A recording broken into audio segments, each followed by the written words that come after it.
All right, so today we're going to talk about the cross product. That's also called the vector product, by the way. Sometimes, well, this is the symbol that you put in between two vectors to do the cross product. You put an X, like the old school multiplication when you were in elementary school. But the second way of naming it as the vector product is because of what comes out of it. That is the result.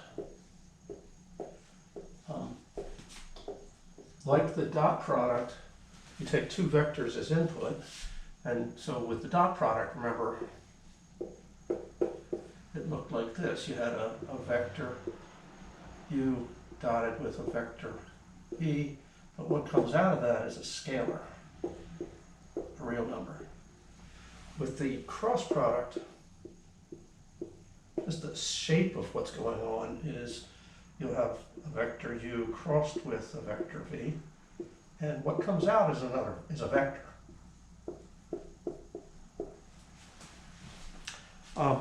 There's a funny thing about the cross product, which you might as well point out to you now. It exists because of a funny coincidence that happens with the number 3. So the cross product only really exists in R3.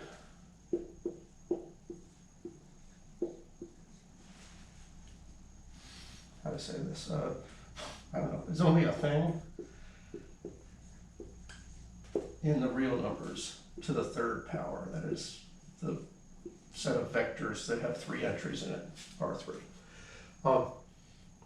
Because it's a thing in R3, and you can think of R2 as being stuck inside of R3, that is like the XY plane, where z is equal to 0.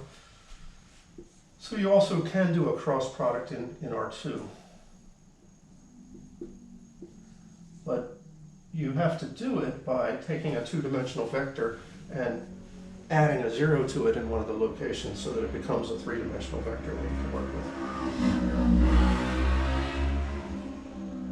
So I've mentioned this funny coincidence, why it's only available to us in R3. This is actually fairly deep, but there's a kind of a simple understanding of it. If you're working in R3, there are things called matrices, and if we're in R3, we get 3 by 3 matrices.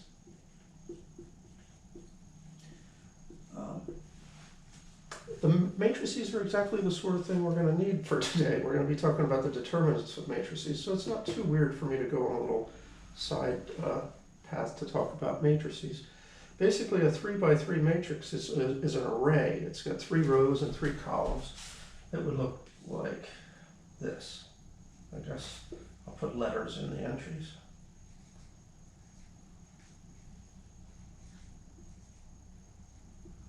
Little grid of numbers.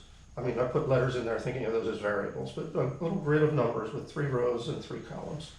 That's sort of what are known as the operators in 3-dimensional space. And within the set of matrices, there's sort of 2 special kinds. There's what are known as symmetric matrices and anti-symmetric matrices. And I'll just say this to you as a fact. All matrices can be broken up into symmetric and anti-symmetric parts. That is, every matrix M can be written as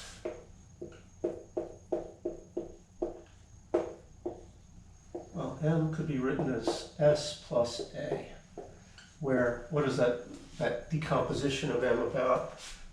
S is a symmetric matrix, so that's S standing for symmetric. Oops, is symmetric. And A is anti-symmetric. So all I have to do is explain what these words mean, symmetric and anti-symmetric, and then we'll be set, really. You'll see why 3 by 3 matrices lead us to this funky thing with the cross product.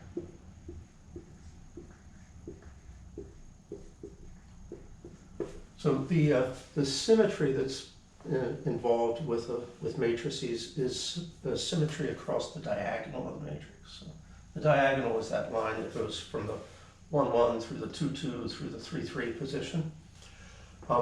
S is, well, let's just work by example. S might be 1, 2, 3 in the top row, but as soon as I know that 1, 2, and 3 are in that top row, I know that the first column has 1, 2, and 3 in it as well. I can have control over, I guess I'm just saying this as an example of how we're working. I can have anything I like on the diagonal. You could have 17 in there and -1 in there. But things that are across the diagonal from one another have to be equal. You see how these 2's match? And these 3's match? So whatever I put into the 2, 3 position, if I put a 9 there, I got to put a 9 here in the 2, 3, 2 position. Okay.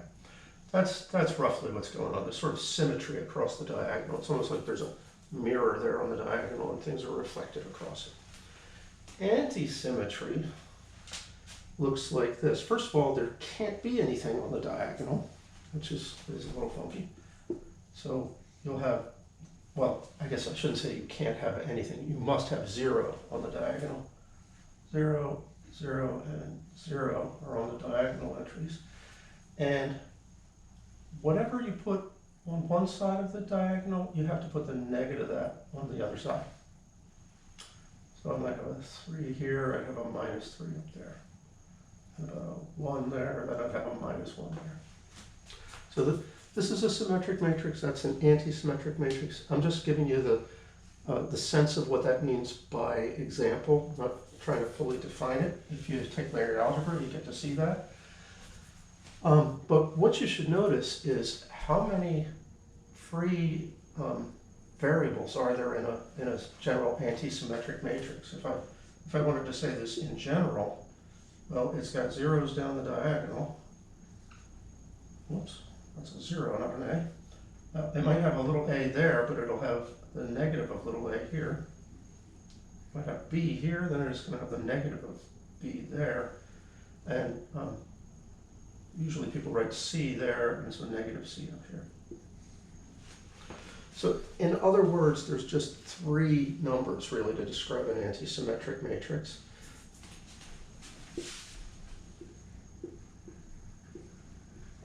What's the word? Independent variables. The other things all depend on those 3. So if you have 3 numbers, you can just think of it as a vector. It's just, again, it's a little bit like was discussed about complex numbers. It's just decorations, right? If you've got 3 quantities that determine the thing, then just write them in that kind of form and you get a matrix out of it. Write them in between angle braces and you get a vector out of it. So the reason the cross product exists is actually that anti-symmetric matrices that are 3 by 3 have 3 independent values and everything else is determined by them. If you try this with 4 by 4, you'll find out that it needs 6 different things. So there is something analogous to a cross product. It's just that it's not the same dimension as the vectors, unless you happen to be in R3. All right, so that's probably too much information, but I do think it's important to know that this isn't something that generalizes nicely to higher dimensions. It's a special feature of 3 dimensions. Okay, so what's next? Oh yeah, I wanted to show you some what are known as black box diagrams for both the dot product and the cross product. Now, there's sort of 2 ways to think about this. If I think about, well, you know, you've seen this kind of picture in the past when you said, here's a function f, and you feed the input x into it, and what comes out is f applied to x. That's a familiar sort of picture, I think, especially when you did Calc 1, you learned the chain rule, you had to chain 2 of these pictures together, one for f and one for g. But what we've got now is an operation like the dot product, and it's got 2 inputs. So you have a vector u and a vector v as the inputs, and it's got a single output, which is a scalar, u dot v.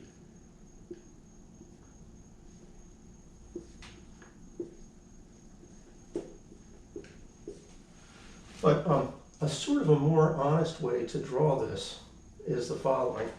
Each of u and v actually has 3 numbers in it. So you might think of these as cables, but there's 3 wires inside of each cable. That is, u really should have been drawn like this, a triple of wires leading into one port on the dot product box. And v similarly should be like this, a triple of things. And that's 6 inputs really coming into 1 output. You see the massive collapse that happens there? We have 6 numbers producing a single number. With the cross product, at least the collapsing bit is a little bit less severe. So the cross product, again, you're going to think about your vector as being 3 real numbers.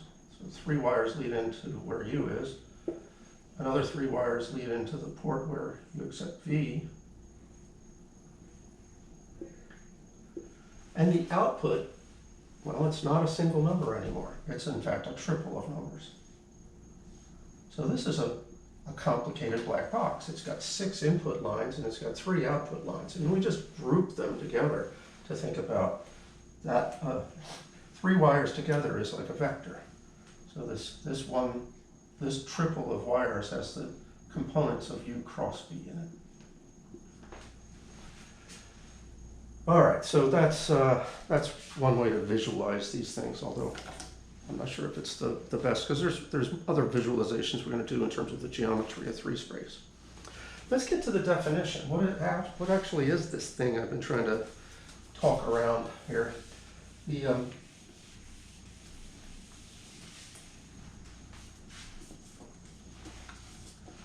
I'm not sure if I agree with our book's perspective on this of taking what we're about to write as the definition, because you could do the other thing, which they consider to sort of be a consequence of the definition. You could make that the definition, and then this one would be.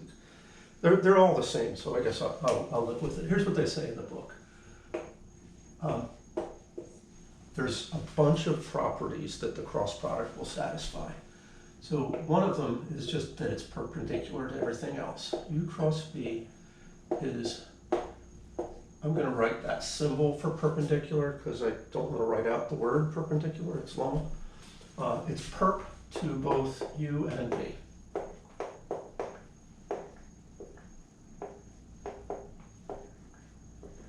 I made the comment before, by the way, that you could think about applying a cross product for vectors that live in R2, but because of this condition, the vector that you get as the cross product is going to come out of the plane that they lie in. So it's going to be, well, not in the same plane. That's a sense in which the cross product really doesn't work in R2 because its result is fully in R3.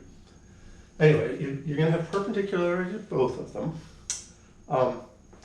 This is another piece. I think the book left this out and just mentioned it later, but let me say it to you now. UV and, don't need the Oxford comma, UV and U cross V, that's 3 vectors, right? They form a right-handed system.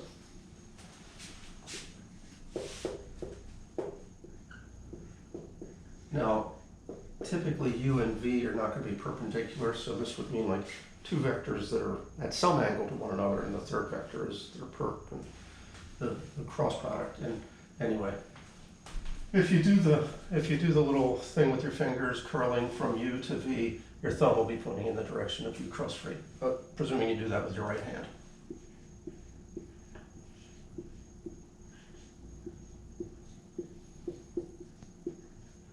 And the last thing is that the size of that vector, this condition that it's perpendicular to the inputs, that tells you something, but the size of it, well, it's kind of a strange looking formula. Here, let me write it for you. The size of U cross V, it looks almost exactly like what we wrote down for the dot product, except for the dot product, that was the thing. Here it's just the size of the thing. But there's one major difference, the trig function changes. So you have the product of the lengths of u and the length of v, and the sine of the angle between them, whereas with the dot product, it was the cosine. Now this length of u times length of v times the sine of theta has an interesting interpretation. I'm gonna just move things around until I can lay u down horizontally and v maybe goes that way. Here's the angle theta. So just, really u and v would be just arbitrary vectors pointing in some weird direction in space, but I can move them around, keep them in the same relationship to one another, and draw them on the flat for you like this. The parallelogram that you get when you try to do the addition of u and v looks like that. It's a little off, but okay. And its area, the area in general of a parallelogram, is the base times the altitude. So how tall is this parallelogram?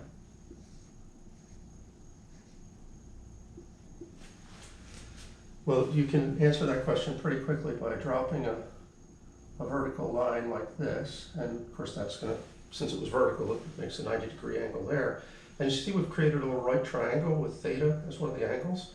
This dashed line is, well, it's across from theta. It's opposite of theta. So that length divided by the hypotenuse would be the sine of theta, or another way to say it, this length I'm after is the length of the hypotenuse times the sine of theta. So base was the length of u. Can I fit this right in here? That's your base. Your altitude is this other piece, length of v times the sine of theta. I think people normally call that h for the height. Okay, so that's that stuff. All these three conditions nail down what u cross v is. It's got to be perpendicular to both of them.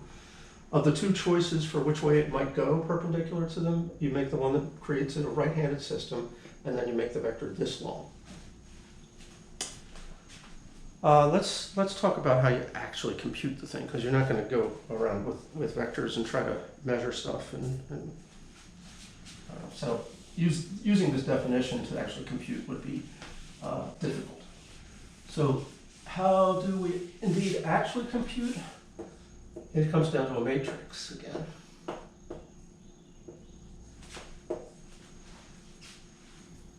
That's sort of the wrong form of the word, isn't it? Let's say computation.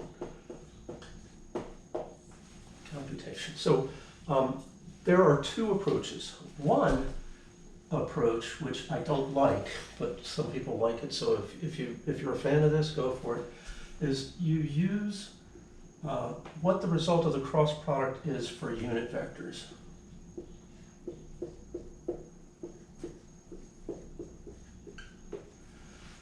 And those results you can figure out from the definition that I just erased. For instance, well, let me say, if you have the vector I cross the vector j, that's the one that goes in the x-axis and the one that goes along the y-axis. Curling your finger from x to y means your thumb points at the vertical direction towards k. And what's the size of the parallelogram rule thing for I cross j? Well, that's just a little 1 by 1 square. So the area of that is 1. You don't have to work too hard. You could figure it out. The length of this is 1, the length of that is 1, and the sine of 90 degrees is 1. So you get 1. That means that I cross j is equal to k. And similarly, you can work out what the rest of the products of unit vectors are. Let me just show you, rather than writing them all out, we'll put it up here in the corner. There's a mnemonic device people use, which is to write the letters I, J, and K in cyclic order, I, J, K, like that. And on a diagram like this, if you go in the directions of the arrows, so I cross J, you keep going and you'll get to the answer, K. And if you want to go against the arrows, like I cross K, that'll also be keep going the way you were, but because you went against the arrows, it's negative, right? So which ones turn out to be positive? I cross j gives me k, j cross k gives me I.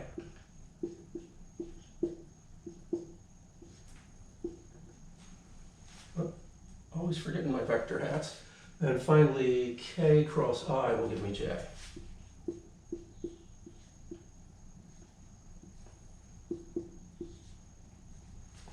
If you reverse the order in each of these, you'll get negative signs on all of those.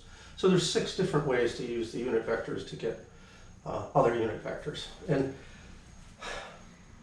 well, there's no way to do it without just going nuts on it here. So I'll give you an example.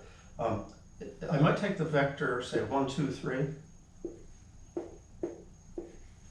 I can rewrite it as 1 times I plus 2 times j plus 3 times k. I'll need a second vector because, of course, this is a product of 2 vectors. So how about if we do 101? Actually, this is the one place where the ijk notation is a little cleaner because you don't have to write anything times j. You're in the middle of something. You've got a 0 in the middle. So this is just I. I guess should I write 1 times I? Fine. But no, there's no j, and then there's a 3k. I'm sorry, 1k. Copied that from the wrong place.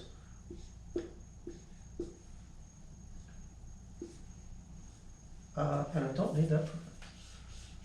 Just getting out of hand here.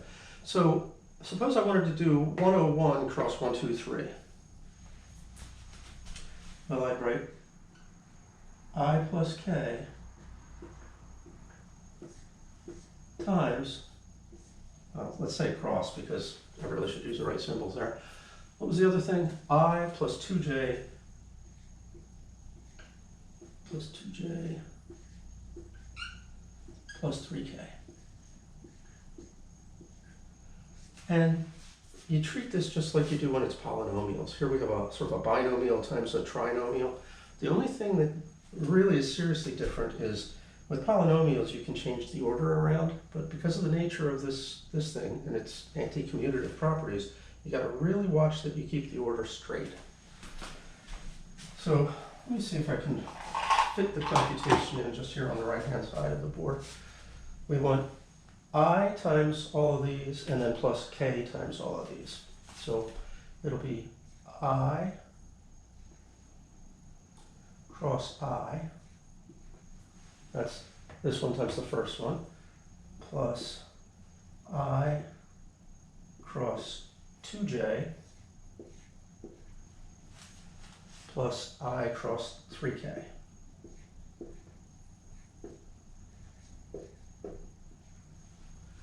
But then there's the things that involve k. So we'll also have plus k cross I, k cross 2j,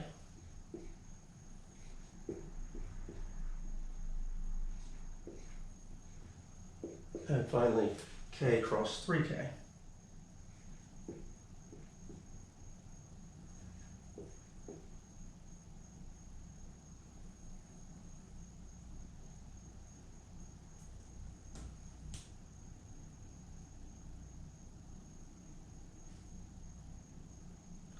Well, now this has got a couple of things. I'm sorry for the pause. I just had to think my way through something.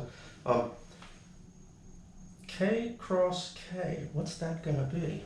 Or I guess if we should say K crossed with 3K, a vector that points in the same direction but 3 times as tall.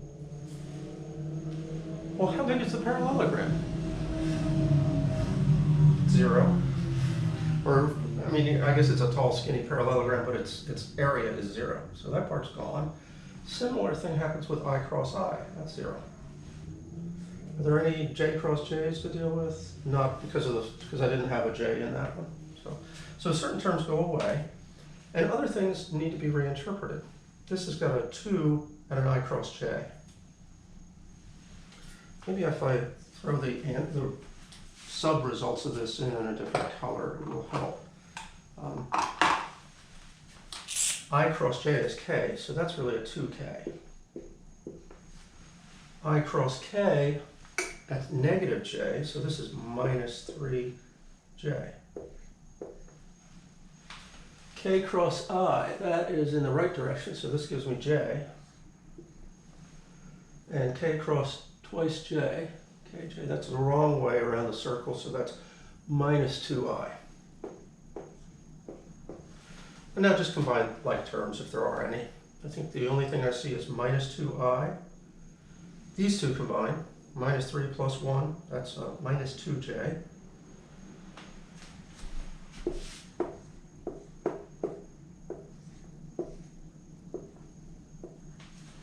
And lastly, there's the one that involved k, just plus 2k.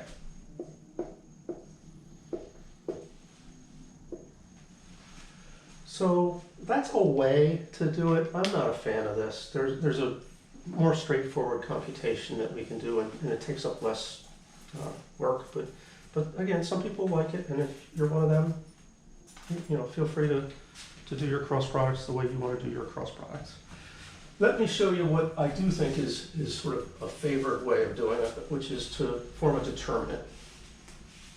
Now, a determinant is something that you can do whenever you have a matrix, like that 3 by 3 matrix I had before. Anytime you have a table of numbers, you can form a determinant. That's not quite right. You have to have a square table of numbers. But in R3, it has a particularly simple form. That is when you have 3 by 3 entries, matrices with 3 entries, 3 rows and 3 columns.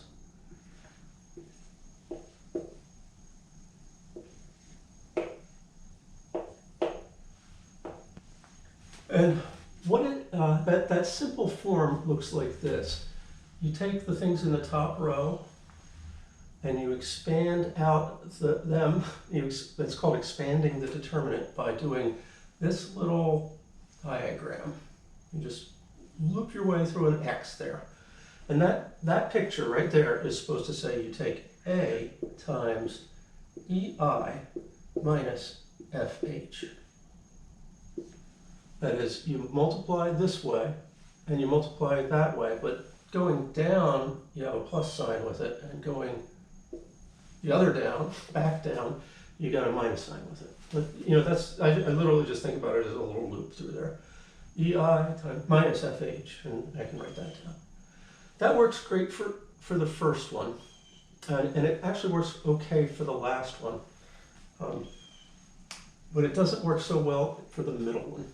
So let me show you my preferred trick. There's another way of doing this, but my preferred trick is to think about this as as like being the screen of a video game or something. A lot of games have this feature that if you fly off of one side of the screen, you appear on the other side going the same direction. So when you go to do B here, you're going to act like it's a video game, and you're going to have it, when it goes off the side, it comes back in on the other side. So here's B circled.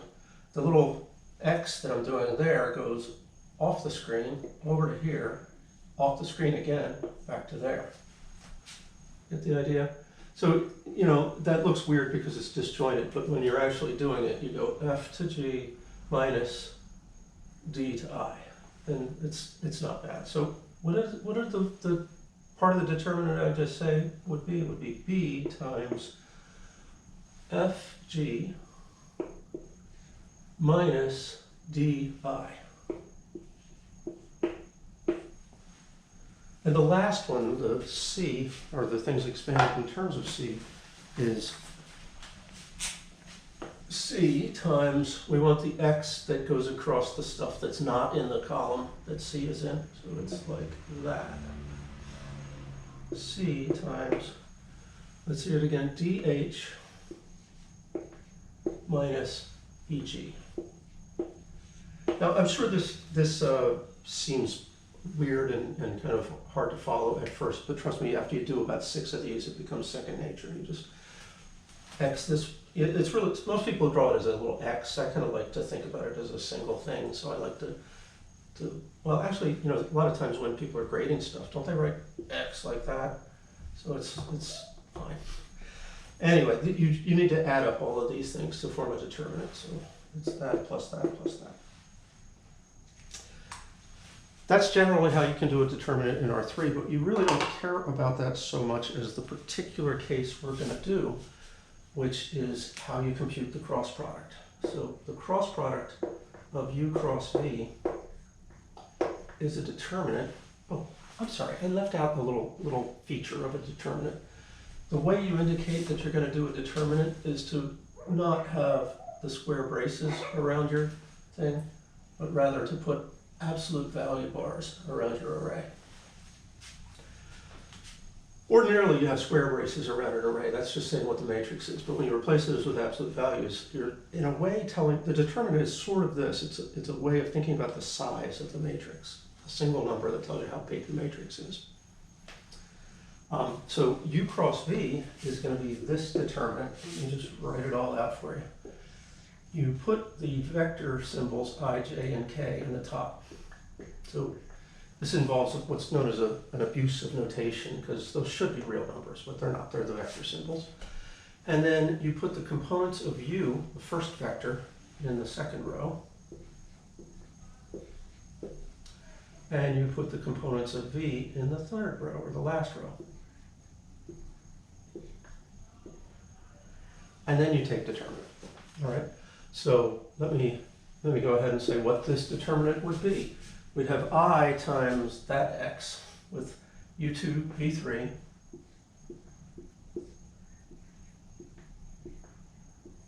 minus U3 V2. Then we'll have J times, this is the one that has to loop around the outside. And actually, let me just show you a trick that people use to make that part easier. If you do enough of these, you don't need this, but if it helps for at least getting started, that'll be fine. Take the first column here and make a whole nother copy of it just outside the thing. Right? And that will let you make your x for J's expansion, J times U3V1 minus U1V3, without having to go around the back, as it were. So what did I just say it would be? J times U3V1 minus U3V2. And lastly, K times, how does the X for the K vector, or the expansion in terms of K look? There's where K is.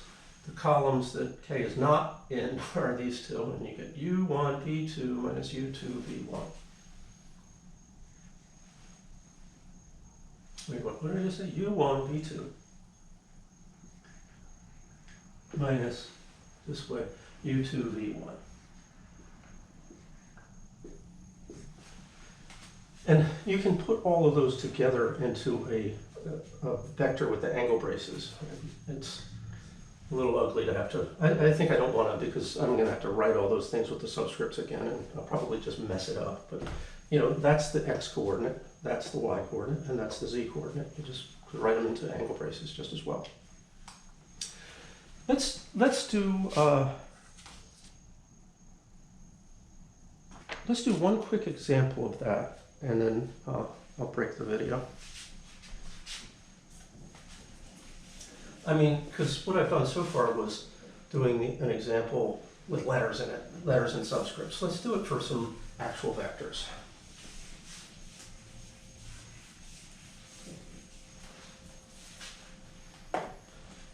So, how about if U is the vector 1, 1, oh, that's boring, 1, 1, 2. And V is the vector 2, minus 1, 3. Right? Then here's the computation for U cross V. Put IJK, I said I, I wrote J, I don't know. I, J, K, those go across the top row. The components of U go into the next row, so this is 1, 1, and 2. And the components of V go into the last row, 2, minus 1, 3. We need absolute values around that, means take the determinant. Shall I do that extra column to make it easier? Yeah, let's do that. Put I, 1, 2 here. Okay, so the things that are going to involve I are 1 times 3 minus 2 times minus 1. If you do enough of these, you start to be able to keep track. But that was 3 minus a negative number, right? So that's actually 3 plus 2. You get 5I. Perhaps for the beginning, I should go ahead and write it out, though.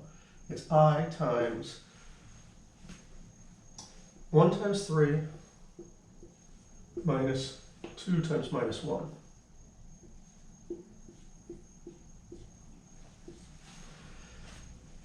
J is where we'll be thankful for this extended column here.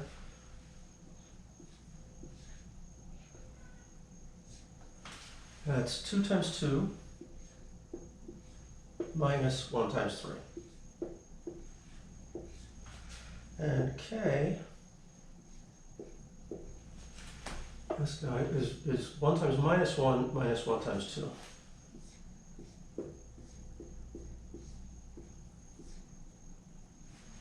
Don't need parentheses for that.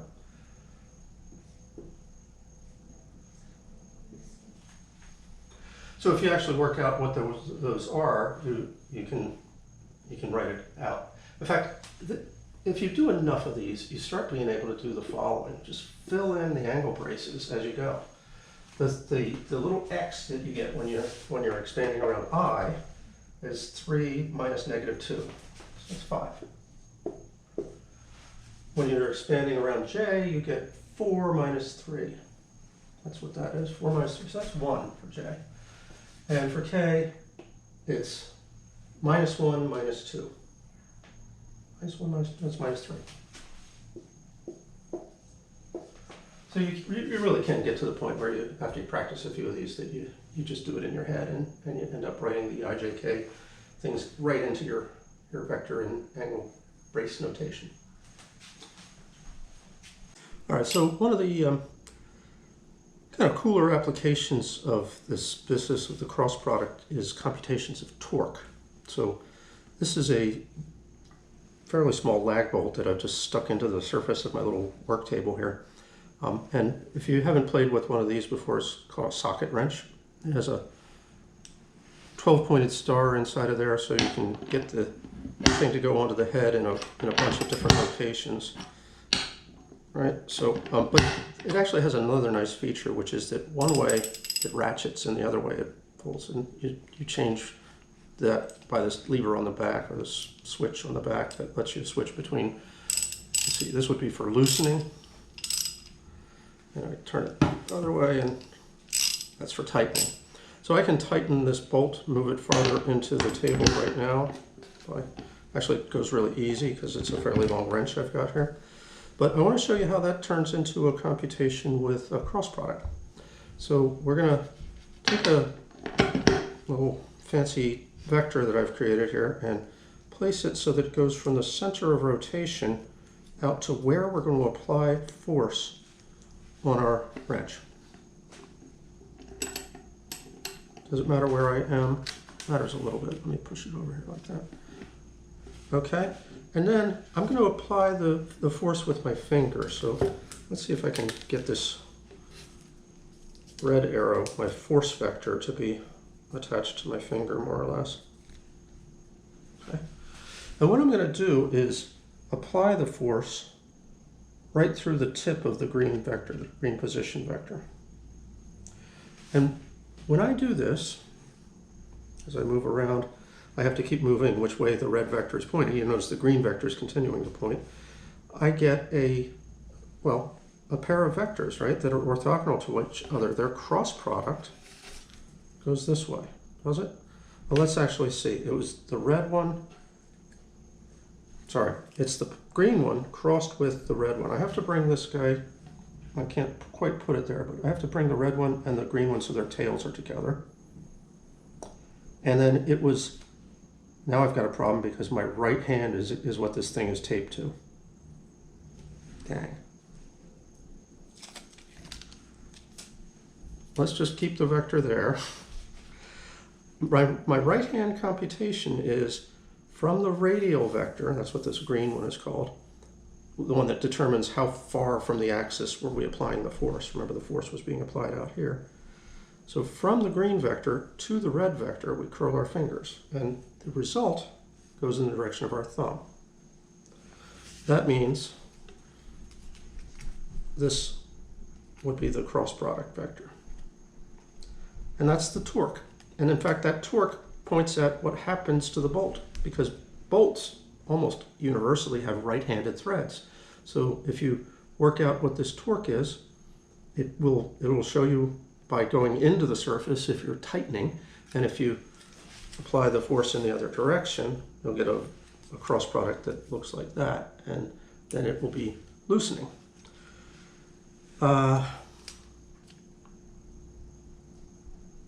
This is probably a good place to point out some features that maybe are pretty clear. What if I just get on the end of this wrench and push on it? Try to make it move. I can move the table, but I can't really make the wrench turn, can I, if I'm doing that? And that makes sense if you think, what's the result of crossing two vectors that lie in the same direction? Admittedly, these are going opposite one another, but they're parallel to each other. So the parallelogram picture for their sum would have the area that's 0. So this would be a cross product that has length 0. So you'd get a tiny no height vector. If I put it at a slight angle like this, I can get some torque. Not very much though. If I try to push that way, well, I can still move the thing. It's just because that bolt is in wood and it's fairly loose. But you know, if I was trying to do something on a big machine or a bolt that was rusted in place, believe me, you need the length out here. You need to really work perpendicular to the direction that the wrench allows you to. I was going to make a point about that issue, because if you have something that's stuck, a lot of times in machine shops or automobile shops, they'll have a hunk of pipe laying around in the corner. Everybody knows it's there and nobody talks about it. It's known as the cheater. And this isn't a real cheater. Usually it'd be like 3 feet long, but what you do is you put it over the end of your wrench. And now you've got a much longer radial vector, right? And that means, you know, with the 100 pounds or so that a person can apply out here on the end of it, you're able to get much more torque. If I didn't have the cheater, I've got maybe, 8 inches of distance out here. That radial vector is fairly short, but with the cheater, it's more like 18 inches, almost double, maybe more than double. So I once had to remove the seats from a car. The bolts that hold seats in are, for good reason, really, really tight. And I ended up with a 4-foot long cheater pipe and still could barely budge them. Yeah, so, well, that's probably enough talk about torque. There is another place where we see the cross product used, not so much in everyday life, but it surrounds us. You see these items all the time, and it's in electromagnetism. So let me get reset up. Right, so that is the equation for the force on a moving charge in a magnetic field. That's what we're going to look at. I'll explain the parts of this in a second. But what it does is tells you that because of the magnetic field, a particle with a charge Q experiences some force on its motion.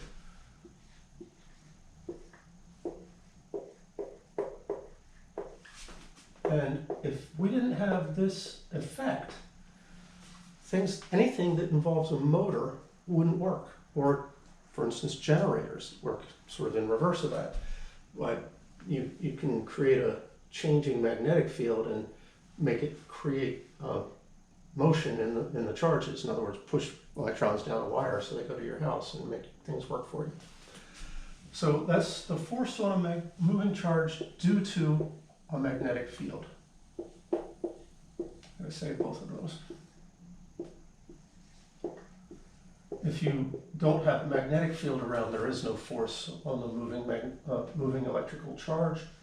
If there is, it's got a predictable direction. So what are the pieces of this? F is the force. That's the thing we're after. And you notice that it's a vector. because, well, force is a vector. It's something that has direction. It matters whether I'm pushing this way or pushing. See, it makes a difference. You skate if you go at an angle, but if you push directly, you don't go anywhere. The direction of the force is important, so also the magnitude is important too. Q is how much charge you've got. 2. Q is the charge, the amount of charge.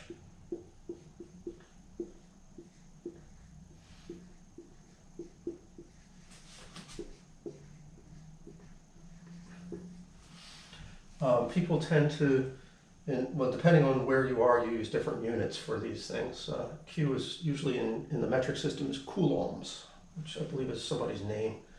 But often people, if you're doing like particle physics, you work in multiples of the charge on the electron, in which case Q would be 1 for an electron.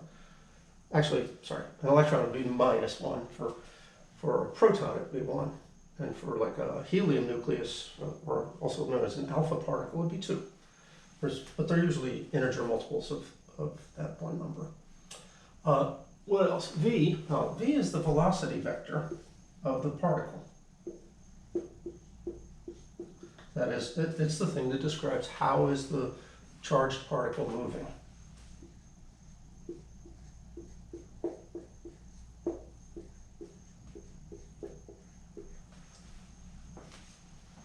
And the last thing is B. That's the magnetic field. And the magnetic field has direction to it. So I think probably most people have seen these pictures of having a bar magnet north-south like that, and you see the lines of force go around in sort of these. In fact, it's sort of an experiment people often do in elementary school of putting a bar magnet under a sheet of paper or something and sprinkle iron filings on it, and you see them line up with these lines of force. Well, these lines go from north to south. So at any point in here, there's a vector that's following those lines. That's the B.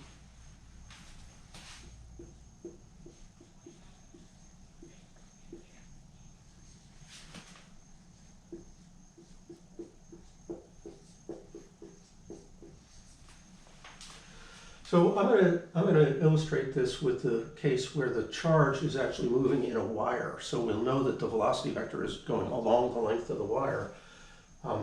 And we'll put the magnetic field in a way so that you can sort of see it. So let me try a drawing of this.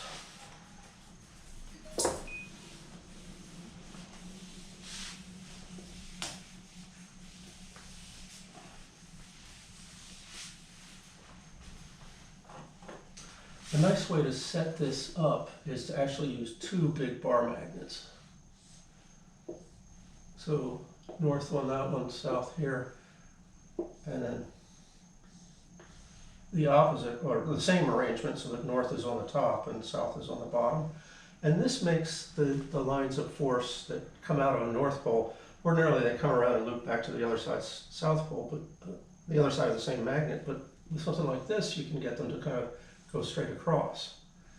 It's as if it turns it into one big magnet, although it's not quite as nice as I've drawn. These guys tend to bow out around the sides, and eventually they break free, and some of them come back and go around this way. Others are very weak field out there, but you get the idea.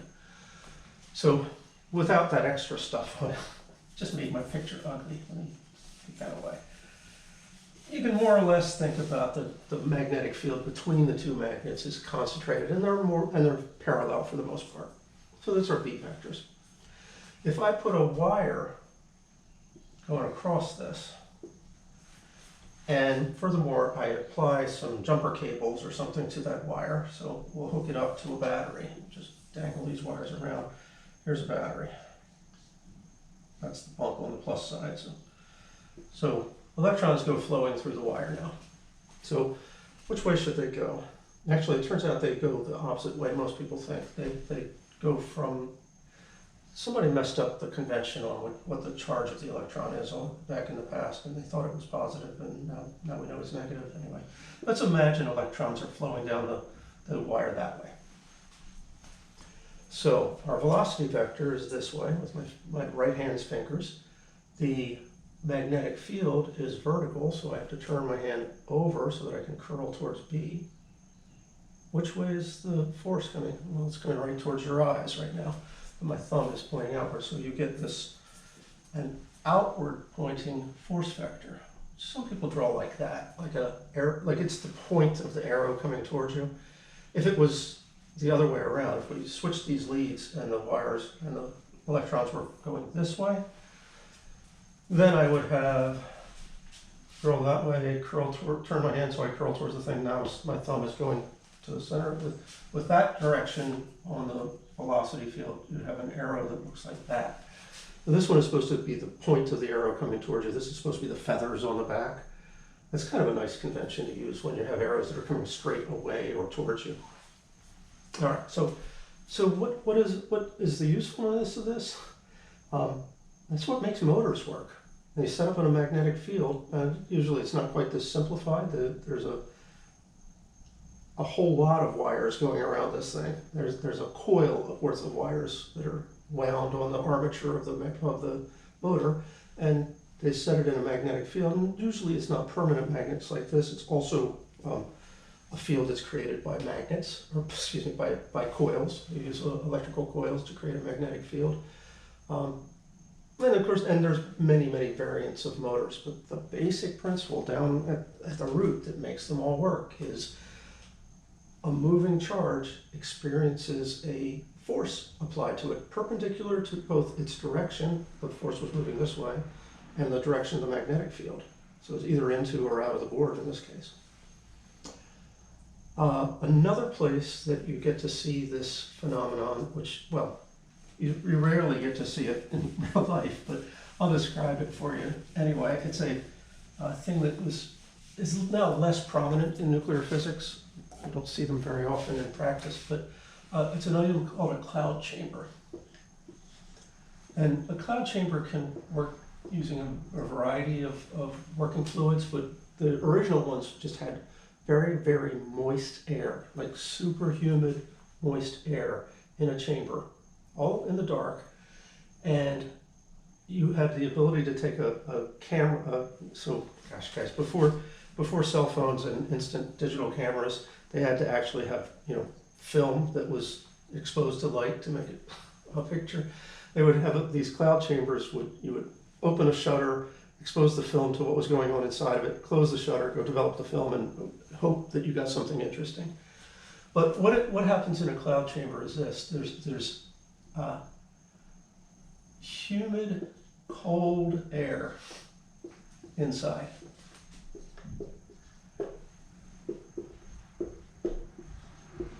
So cold that if it got just a little fraction colder, it would the moisture in the air would come out of suspension and it becomes visible then. That's what clouds are, right? The clouds are just moisture in the air that as air rises, it gets colder, and once it reaches to a certain height, what's previously been saturated in the air becomes vapor, becomes something that's sort of, little droplets, lots and lots of little droplets.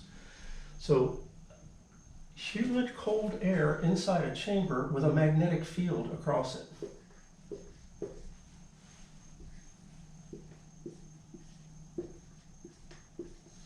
So what happens is this humid air inside the cloud chamber is just on the verge of condensing out, and if some little particle, like a little electron, goes flying through there, it leaves a contrail. It looks just like jets flying over.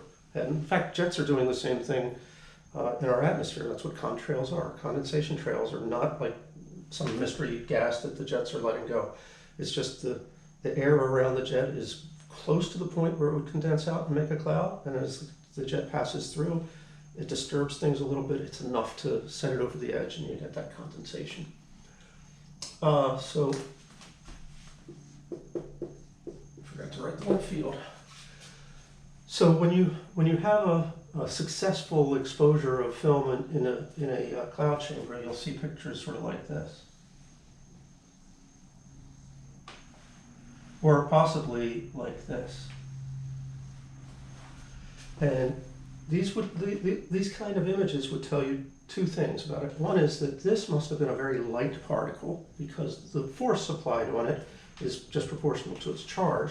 So if it's light, the force makes it bend around a path that is pretty spirally like that. It's also occasionally running into other stuff, so it's losing energy and it has a spirally shape to it. This must have been a much heavier particle.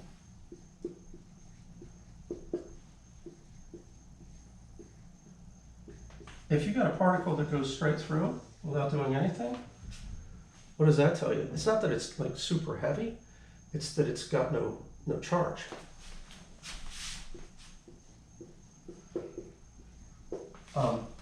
In fact, these are the sort of tracks that you see for the fundamental particles that make up ordinary matter. This would be a neutron. These heavy ones would be some sort of baryon, a proton most likely, and the light ones would be an electron. The other feature I think everybody should know is that protons and electrons have opposite charges. You notice how the forces, this was a sort of downward force making the proton's path bend, and this one must have been an upward force making the electron's path bend. All right, so if you can probably Google this and see some Google image results of tracks from particles in cloud chambers. What's kind of interesting is when you have something that looks like a proton but doesn't curve as much. What if you have a thing that's not neutral, but man, it's not curving as much as a proton should have? It means you've discovered something new. That's a thing that's heavier than a proton, but got the same charge. And they did, in fact, discover new particles in the early days of physics using, I shouldn't say too early days, the 40s up through like the 60s, there was a whole zoo of new particles being discovered, not necessarily in cloud chambers, but by exposures of film coming off of where these particles are coming from would be like a particle accelerator out here showing things in towards the detector. Okay, so I think that's probably a good place to call it. I've given you the basic shape of this, and we didn't do any actual computations. There are some examples of charge, velocity, and magnetic field strength vectors, magnetic field vectors in the homework problem. So you actually figure out literally what the force is on a particle like this. But I don't believe you need an example for that because the hard work is just doing the cross product. All right, so see you for this is for Wednesday's class. So I'll see you Wednesday.